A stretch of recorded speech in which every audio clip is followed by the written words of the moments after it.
Russia Ukraine war को अभी तक 100 दिन से ज्यादा का समय हो चुका है और इस बीच अमेरिका ने यूक्रेन को अभी तक का सबसे ज्यादा घातक हथियार यानी कि हिमार्स रॉकेट सिस्टम देने की घोषणा करी है। ये जो हिमार्स रॉकेट सिस्टम है इसकी रेंज बहुत ज्यादा है, जो कि 80 किलोमीटर यानी कि 80 किलोमीटर तक ही अपने टारगेट को बहुत ही सटीकता के साथ जो है हिट कर सकता है और उसे डिस्ट्रॉय कर सकता है। देखिए, कंडीशन जो अमेरिका ने यूक्रेन के सामने रखी है इस रॉकेट सिस्टम को देने से पहले वो ये कि यूक्रेन इसका इस्तेमाल रशिया की इंटरनल टेरिटरी के अंदर नहीं करेगा।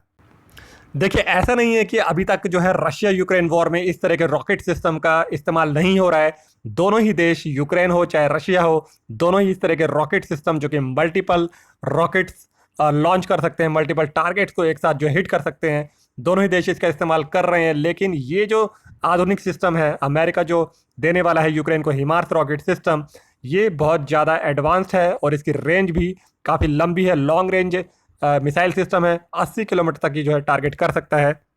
इस रॉकेट सिस्टम को अमेरिका ने अपनी सेना के लिए 1990s में बनाया था और इसे जो है एक ट्रक के फ्रेम के ऊपर लगाया जाता है और ये सबसे ज़्यादा एडवांस टेक्नोलॉजी और कंपैरेटिवली काफ़ी सस्ता पड़ता है और ये मजबूत और टिकाऊ मिसाइल सिस्टम है। अब इस मिसाइल सिस्टम को यूक्रेन के लिए रशिया के अगेंस्ट एक गेम चेंजर कहा जा रहा है। ऐसा इसलिए क्योंकि इसमें खास बात यह है कि ये मूवेबल है, इसे एक जगह से दूसरी जगह तक ले जाया जा सकता है और इतनी लॉन्ग रेंज तक जब इसे हिट किया जाएगा तो सामने जो एनिमी खड़ा है उसे ये आइडेंटिफाई करने में टाइम लग जाएगा कि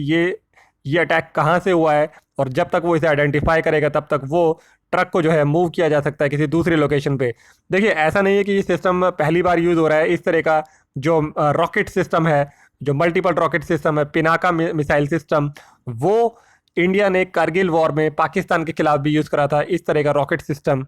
और ये पिनाका सिस्टम पाकिस्तान के लिए जो है बहुत ज़्यादा डिस्ट्रक्टिव साबित हुआ था और उन्हें जो ये समझ में नहीं आ रहा था कि ये अटैक्स हो कहाँ से रहे हैं, और जब तक वो इसे आइडेंटिफाई कर पाते तब तक ये ट्रक सिस्टम जो है कहीं से कहीं मूव हो जाते थे। देखिए, अभी जो है अमेरिका ने यूक्रेन को M777 हवाई जहाज दे रखे हैं और ये जो हिमार सिस्टम है ये इस हवाई जहाज से लगभग डबल रेंज का है, जिससे कि यूक्रेन की कैपेबिलिटी ड्रामेटिकली बढ़ जाएगी अगेंस्ट रशियन आर्मी। अब ये जो हिमार सिस्टम है इसको जो है लोड करने में ट्रक में 1 मिनट से भी कम का टाइम लगेगा सोल्जर्स को। इसके बाद जो है अपने आराम से ट्रक में बैठ सकते हैं और अपनी जो डेस्टिनेशन लोकेशन है जहाँ से इसको लॉन्च करना है वहाँ पे ट्रक के अंदर बैठ के इसे धड़ाधड़ जो है लॉन्च कर सकते हैं अगेंस्ट दी एनिमी आर्मी। और इस हिमार सिस्टम के बाद आता है ATACMS टैक्टिकल मिसाइल सिस्टम। देखिए, अभी अमेरिका ने क्लियर नहीं करा है कि ये यूक्रेन को वो देने वाला है या नहीं देने वाला है, क्योंकि इसकी रेंज बहुत ज़्यादा है जो कि 300 किलोमीटर तक है। और इसे देखो, फिलहाल तो इस हिमार सिस्टम को ही जो है गेम चेंजर बताया जा रहा है यूक्रेन के लिए। लेकिन साथ ही अमेरिका भी जो है काफ़ी फूक फूक के जो है कदम रख रहा है अगेंस्ट रशिया, क्योंकि वो जो है इसे इस युद्ध को उसके अगेंस्ट डायरेक्टली जो है भड़का सकता है और अमेरिका को जो है अगेंस्ट रशिया डायरेक्ट युद्ध के अंदर खींच सकता है।